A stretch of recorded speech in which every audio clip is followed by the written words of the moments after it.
할렐루야, 사랑하는 친구들, 어제 하루도 잘 지냈습니까? 자, 오늘 2월 18일 목요일 청매 큐티 시작하도록 하겠습니다. 자, 오늘 본문 누가복음 15장 11절에서 32절까지의 말씀이네요. 오늘은 말씀이 꽤 기네요. 자, 보도록 하겠습니다. 달려가 아들을 끌어안고, 오늘 비유에서 첫째 아들은 경건한 유대인이고 둘째 아들은 죄인 취급을 받았지만 회개한 사람들입니다. 아버지는 돌아온 둘째 아들을 불쌍히 여기시고 다시 품어주십니다. 자, 오늘 이야기는 우리가 흔히 알고 있는 탕자의 비유네요. 이제는 탕자의 비유라는 표현보다는 돌아온 둘째 아들이라는 표현을 많이 사용을 합니다. 자, 보도록 하겠습니다. 예수님께서 말씀하셨습니다. 어떤 사람에게 두 아들이 있었다. 그런데 작은 아들이 아버지에게 말했다. 아버지, 제가 받을 몫의 재산을 주십시오. 그러자 아버지는 재산을 두 아들에게 나누어 주었다. 아버지의 품을 떠나 제멋대로 살고 싶어하는 아들의 청을 들어준 아버지는 재산과 함께 아들을 잃어버린 것으로, 죽은 것으로 생각했어요. 그러니까 이게 무슨 말이냐면 아버지가 살아계시는데 아버지 죽었을 때 나한테 돌아오는 그 유산을 나에게 주십시오 미리. 그러니까 아버지가 살아계신데 유산을 받았다라는 거죠. 근데 또 아버지는 그것을 또 들어줍니다. 그러니까 하나님을 떠나 사는 것은 살아도 죽은 것과 다름없음을 여기서 또 보여주는 거죠. 아무리 많은 재산을 가졌다고 해도 하나님의 집을 떠난 사람들은 모든 재산을 잃어버린 그 거지에 불과한다라는 거예요. 그런데도 기어코 아버지의 품을 떠나 우리는 자유를 누리고 싶어 하는 게 우리 인간의 마음이죠. 그래서 여러분들도 하나님 아버지의 품을 떠나지 않고 하나님께 붙들림 받는 삶을 사시기를 축복합니다.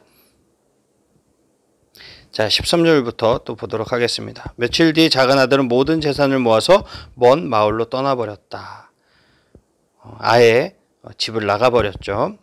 거기서 그는 방탕한 생활을 하다가 재산을 다 날려버렸다. 모든 것을 다 써버렸을 때 그 마을에 큰 흉년이 들었다. 그래서 그는 아주 가난하게 되었다. 그는 그 마을에 사는 한 사람에게 가서 더부살이를 하였다. 종이 된 거죠.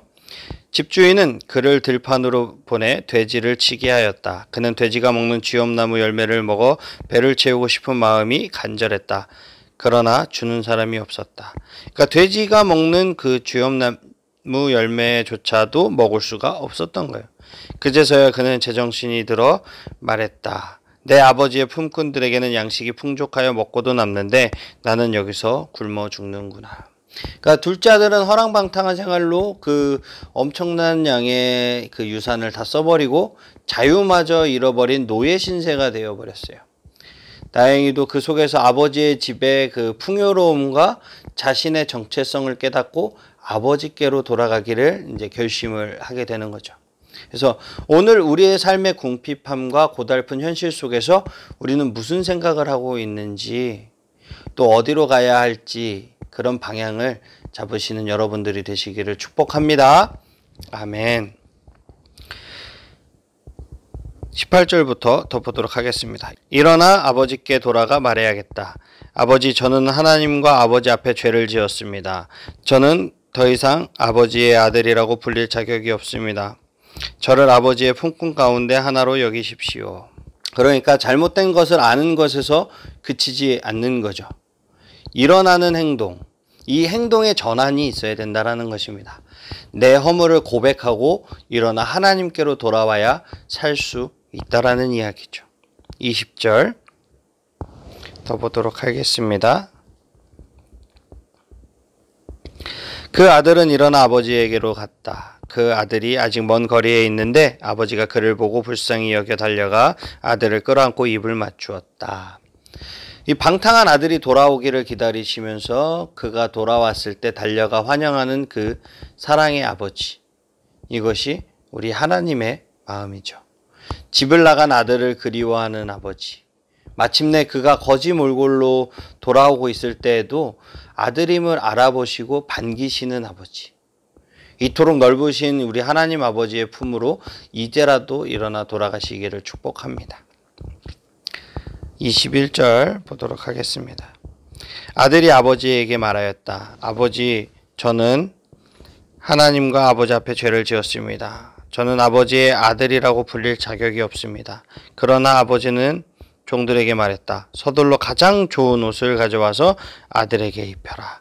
또 손가락에 반지를 끼워주고 발에 신을 신겨라. 그리고 살찐 송아지를 끌고 와서 잡아라. 우리가 함께 먹고 즐기자. 내 아들이 죽었다가 다시 살아났고 잃어버렸다가 다시 찾았다. 그래서 그들은 함께 즐기기 시작하였다. 아버지는 아들에게 변명이나 고백, 설명이나 다짐을 요구하지 않았어요. 아들은 다만 일꾼이라도 아버지께 고용되기를 바랬지만 아버지는 그에게 아들의 지위를 완전하게 회복시켜 주신 거죠. 종들에게 명하여 아들임을 인정하는 최고의 옷과 반지, 그리고 신을 신게 하고 큰 잔치를 열었습니다. 우리의 아버지께서 지금도 회개하고 돌아온 죄인을 이렇게 환영해 주시고 영광스러운 아들의 지위를 회복시켜 주십니다. 과거를 묻지 않고 오직 아들로 품어주시는 하나님 아버지께 감사하며 우리도 회개하고 돌아오는 형제들을 아버지의 감격으로 맞아들일 잔치를 준비하는 그런 청소년부가 되시기를 축복합니다. 아멘. 우리 25절부터 더 보도록 할게요. 그때 큰아들은 밖에 있었다. 그가 돌아와 집 가까이 다가왔을 때 음악 소리와 춤추는 소리를 들었다. 그는 종 하나를 불러 무슨 일인지를 물어보았다. 종이 아우님이 돌아오셨습니다. 무사히 건강하게 아우님이 돌아왔기 때문에 주인 어르신께서 살찐 송아지를 잡았습니다 하고 대답했다.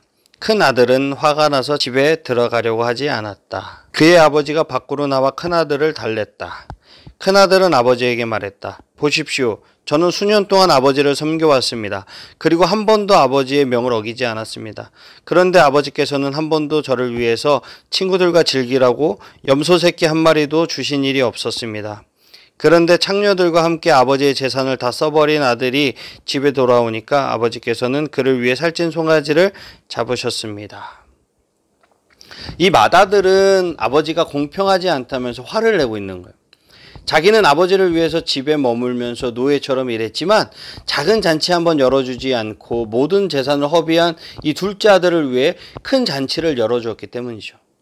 모든 것을 가졌음에도 불구하고 만족하지 못하고 다른 사람과 비교해서 더 많은 보상을 요구하는 큰아들의 모습을 우리는 볼 수 있습니다. 특히 아버지를 섬기는 것을 노예의 의무를 수행하듯이 하는 이런 모습은 불행하게만 보이죠. 내가 하나님을 섬기는 모습은 어떠한 모습으로 섬기고 있나요? 형식과 의무만이 남아있고 사랑과 기쁨은 온데간데 없다면 집안의 불행한 탕자인 맏아들과 같습니다. 아무런 자격 없는 나를 구원하셔서 은혜를 베푸신 것만을 기억하고 감격 속에서 주님을 섬기고 주님과 함께 동행하시기를 축복합니다. 우리 31절부터 마지막 절까지 보도록 하겠습니다.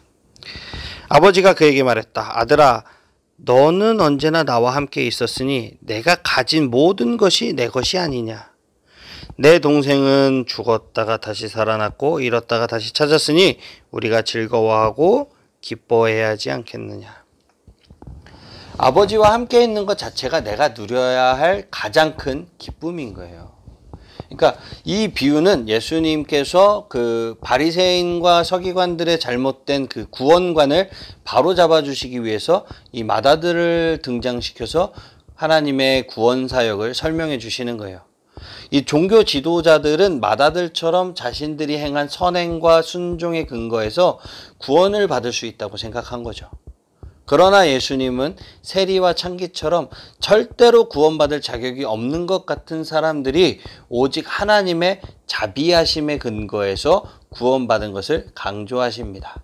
구원은 우리가 행한 어떤 일에 따르는 그런 보상이 아니라 아무런 자격 없는 우리를 그저 불쌍히 여기시는 하나님의 사랑에 있음을 잊지 마시기를 축복합니다.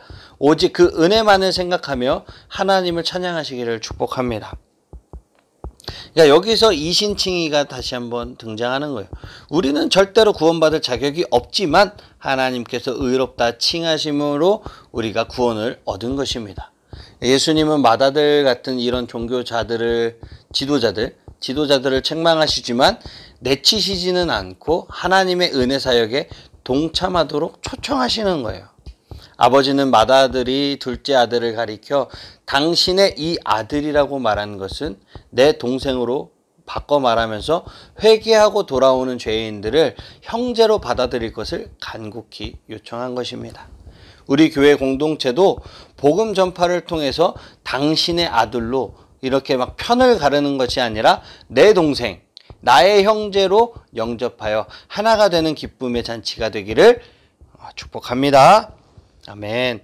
우리 친구들 오늘 하루도 마무리 잘 하시고 학교 큐티 모임 잘 정리하시고, 학교 큐티 모임의 이 원고는 우리 성서 유니온에 들어가면 있습니다. 그 큐티 자료를 가지고 함께 다 같이 큐티를 나누시기를 축복합니다. 오늘도 말씀 붙들고 승리하는 우리 귀한 청소년부 친구들이 되시기를 축복합니다. 아멘. 우리 내일 이 시간에 다시 만나요. 안녕.